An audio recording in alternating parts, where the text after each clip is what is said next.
यानंतर पुढची एक राजकीय बातमी आहे ती मुंबईतून राघव चड्ढा यांच्या विरोधात मुंबईमध्ये आम आदमी पक्षाच्या कार्यकर्त्यांनी आंदोलन केलं। मुंबईतील खार निवासस्थानाबाहेर त्यांनी गद्दार या घोषणा दिल्या।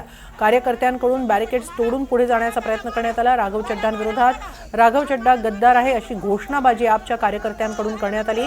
राघव चड्ढा यांच्यासह 6 खासदार भाजपमध्ये प्रवेश त्यांनी केलेला आहे आणि त्यातच आता याच खासदारांना आपच्या कार्यकर्त्यांच्या रोषाला सामोरं जावं लागतं आहे। अशात मुंबईतील खार निवासस्थानाबाहेर राघव चड्ढांविरोधात आपच्या कार्यकर्त्यांनी आंदोलन केलं।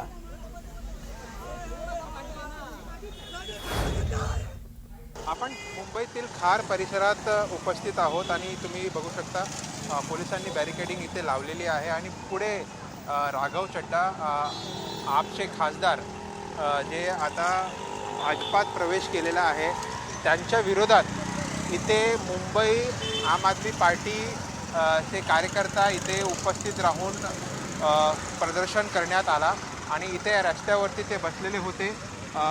त्यांची आणि पोलिसांची हुज्जत झाली आणि त्यानंतर त्यांना सगळ्यांना गाडीत टाकून जवळच्या पोलीस स्टेशन खार पोलीस स्टेशनकडे रवाना केलेला आहे आणि दुपारपासून इथे बॅरिकेडिंग लावलेलं होतं आणि जे आपल्याला सांगितलं गेलं होतं त्याप्रमाणे बरेचशा कार्यकर्त्यांना किंवा मुंबई अध्यक्ष रुबीन यांना खार पोलीस स्टेशनमध्ये डिटेन केला होता आणि प्रदर्शन करण्याची शक्यता नव्हती, पण लगेच इथून या रोडवरती सगळे कार्यकर्ते जमा झाले आणि राघव चड्ढा गद्दार है, राघव चड्ढा गद्दार है असे नारे देऊन इथे प्रदर्शन करण्यात आला। हा पूर्ण रोड कमीत कमी 10 ते 15 मिनिटासाठी बंद केलेला होता, जाम झाला होता। नंतर पोलिसांनी गाडी बोलवून सगळ्या कार्यकर्त्यांना गाडी टाकून तिथून खार पोलीस स्टेशनला रवाना केले।